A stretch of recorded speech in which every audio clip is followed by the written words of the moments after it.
What's up YouTube fragrance family and friends, Tommy with Studio Sense here with another video review today. We're taking a look at a couple of releases today. I wanted to do two in one for you guys today because I didn't feel like there was any need in stretching these out longer than necessary into two separate videos because they're very similar. What I'm referring to, of course, is the extremely hyped Alfred Dunhill fragrances Icon Racing Blue and Icon Racing Red. Yes, that's a joke because there wasn't really much of an ad campaign to write home about over these. They kind of flew in under the radar. So when we return, we're going to take a closer look at these two new and colorful additions to the Icon Racing line. That and more, so stay tuned.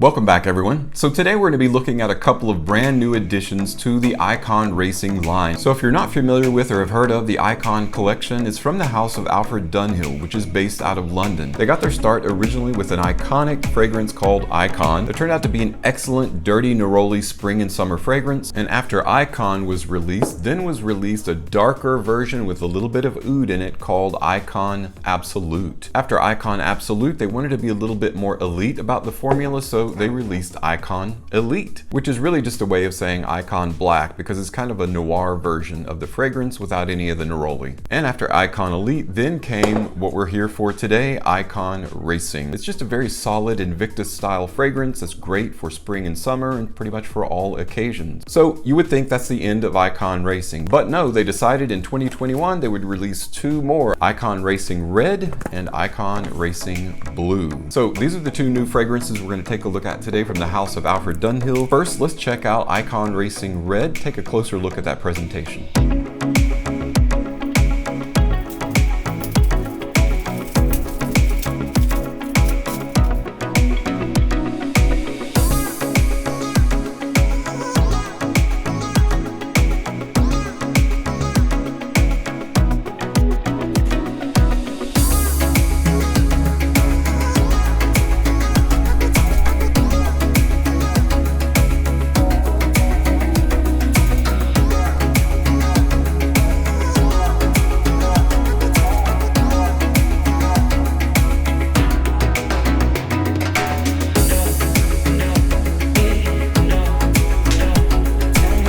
The one thing you'll notice immediately about the Icon line, the bottles are extremely heavy. If you were to drop this on your big toe, you'd probably break it. It's that heavy. So basically what you're looking at is a very thick glass in the center of the bottle, and it's lined with metals. So you've got a metal casing with glass in the center.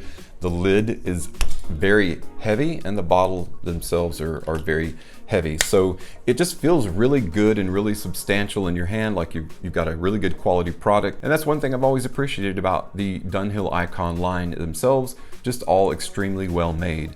Now you notice when I took the lid off in the presentation that it's wet around here, so there is probably a leak. And it doesn't surprise me because the box looked like someone used it for soccer practice. The ends of the box were caved in and it just looked pretty beat up. So what you're looking at is a shiny black surface on the top of the lid with embossed Dunhill in silver. You've got a little bit of a silver band here separating the lid from the bottle and a really nice textured feel. It's like a metallic texture feel that is the red bottle itself. And then you have a thick glass that's clear showing at the bottom. Overall, a great looking presentation. Kind of looks like a grain silo, but looks great sitting on the shelf. Feels great in your hand. Very easy to hold and very easy to spray. But more importantly, what about that juice? Let's talk a little bit about the note breakdown in Icon Racing Red.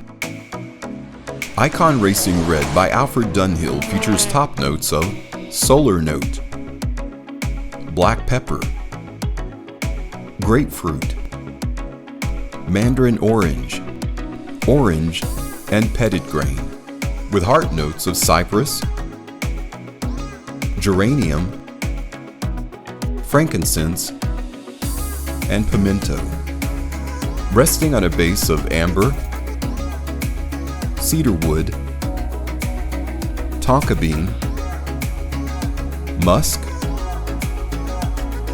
moss, and vetiver.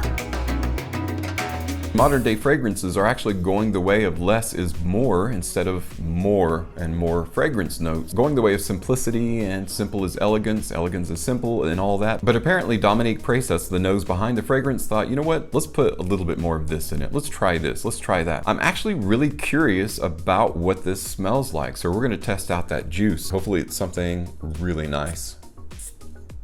Fantastic atomizer. Okay, so first of all, it's a decent opening. You got a little bit of citrus. This has that overall feeling of red fragrance, probably brought on by the pimento. So I'm getting a little bit of that nice kind of cayenne-ish, red pepperish feel, sensibility to this. But the body of it is kind of light. So let me spray a little bit more.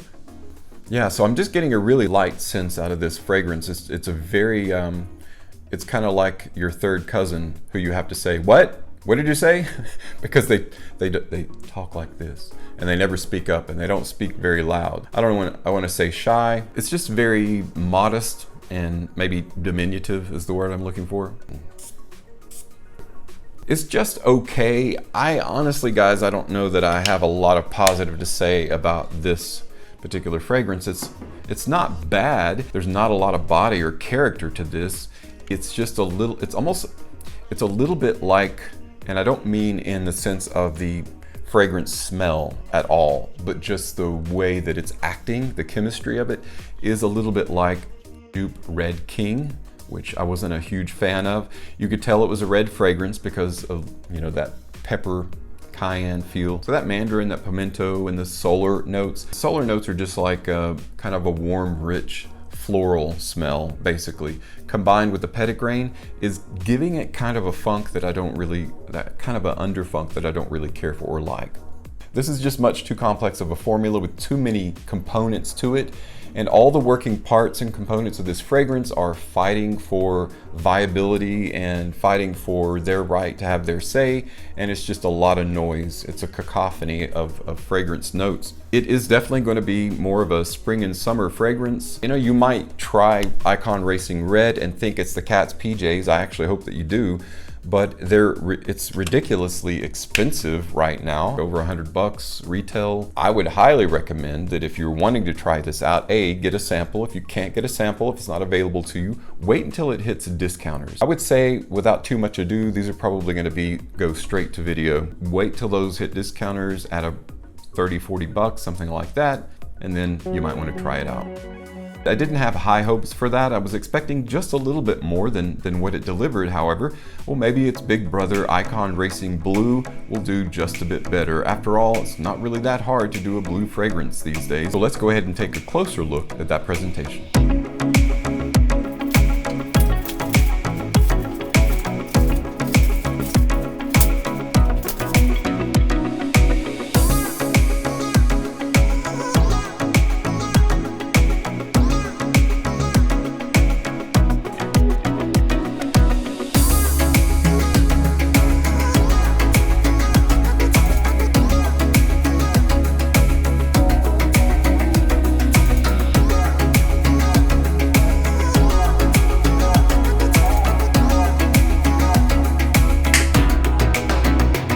Well, I already like this blue one a bit better, at least the presentation, because those lines look a lot more clean. There's something about the blue, and it's actually not a lighter blue, it's like a darker blue, and it just looks really good visually along with the silver. So again, you've got the black and silver Dunhill on the top. You've got the silver delineation between the lid and the body of the fragrance. That same texture, that's metal texture, it feels really good in the hand. It's same thick glass. Presentation is exactly the same, except the racing line is single instead of double. So you've got a single white line. That looks really classy. That's really cool. Doesn't look like this one leaked at all during transit, so that's good. These are both eau de parfum concentrations. So quite surprising, again, going back to this one, that it really doesn't have much body for an eau de parfum. Definitely should have a lot more. It's been on 20 minutes and it's already nearly a skin scent. That's very surprising for an eau de parfum fragrance, and that basically says either the formula is crappy or the ingredients are crappy, or a combination of the two. Hopefully though, with Icon Racing Blue, they can at least pull it out of the pit and come in second, so we know the color and the racing stripe sets it apart from Icon Racing Red. What about that note breakdown? Let's talk about the notes in this fragrance.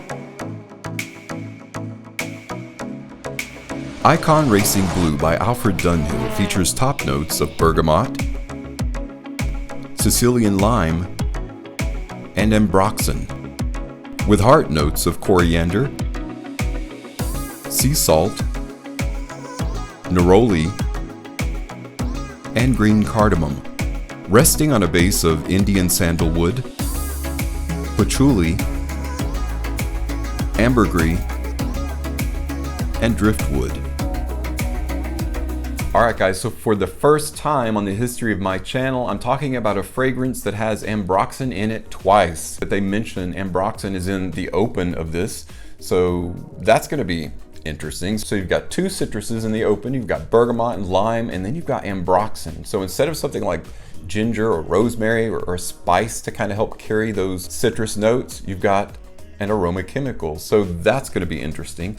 And then they purport that there's ambergris in the base of this. Let me just tell you, if there's ambergris in this fragrance, trust me, it's a very small amount. Likely, it's just ambroxan in both cases, in the open and in the base. And again, I could be wrong. If there's ambergris in here though, again, it's a minuscule amount. So we see a little bit of a nod to the original icon with some neroli in the heart, some sea salt, some other fragrance notes in there that are going to be interesting. So let's check out the juice of Icon Racing Blue. This one actually interests me quite a bit more than the Icon Racing Red, just based on the formula itself, the note breakdown.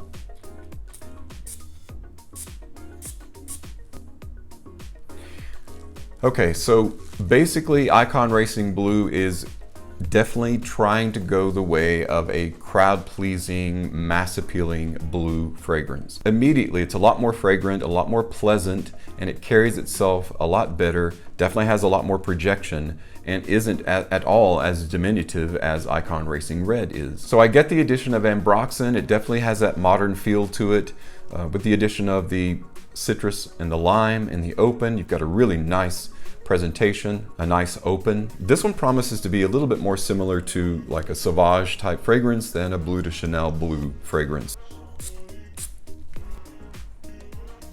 Let me digress for just a moment and talk about Icon Racing, because I really like Icon Racing. Icon Racing was kind of their Invictus style fragrance because it's sweet, it's very soapy and clean and fresh. So basically all the attributes that you like about Invictus are built into Icon Racing. It even has that light bubblegummy feel to it as well. I've actually talked about this in fragrance lists before as a nice Invictus alternative. With Icon Racing Blue, there's no similarity really to Invictus. This smells more like Mont Blanc Explorer Blue than anything else, and that's kind of disappointing. We've got some nice dry woods in there, and even an ode to oceanic or aquatic with the driftwood and the sea salt.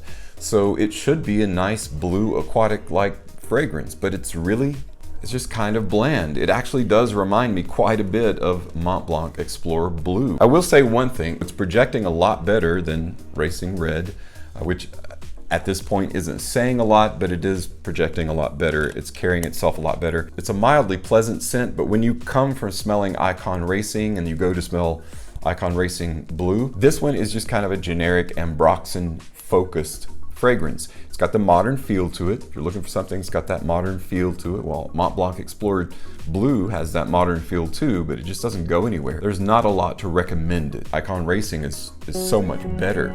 Unfortunately, that's a shame. But you know what? It's not surprising. It doesn't feel like they put a lot of time and energy into both of these fragrances, and that's kind of a shame. I do like the boxes. It's very cool. It has that nice utilitarian Dunhill logo on it. The colors are nice. The bottles are heavy and good looking. The presentation is nice. It's just a shame that the fragrances are not that great. Everything about the Icon Racing Red and Icon Racing Blue has felt somewhat like a cash grab. There's two fragrances that were released simultaneously. You know, that just doesn't bode well normally. You know, why would you release them simultaneously unless you just wanted to get them out there, get it done, get it over with. So in a nutshell, Icon Racing Red as an eau de parfum is just too modest. It's got a light peppery pimento red feel to it, but beyond that, it's just a muddled formula that can't figure out which direction it wants to go, and in the end, it just doesn't go anywhere. It's very much a skin scent after 20-30 minutes. Icon Racing Blue is trying to split itself down the middle between Acqua di Gio and Dior Sauvage, and it ends up not finding ground with either one of those. It's just a ambroxan-based, modern-smelling, crowd-pleasing, generic derivative fragrance that has more in common with Mont Blanc Explorer Blue than it should have. So I can't really recommend either one of these to you guys. If you have a moderate amount of interest, or if you're a collector and you're a completionist and you just want to own the entire Icon line, wait until they hit discounters, because at the retail rate that they're selling for now, over $100, ridiculous. There's literally no way that they're worth owning for that much. That puts a wrap on my first impression of Icon Racing Red and Icon Racing Blue. A little bit disappointing, but not super surprising. I appreciate you guys coming along for the ride with me today. Thanks so much for checking out today's video. As always, thank you so much for your support on my channel. I'm Tommy with Studio Sense, and I'll see you tomorrow.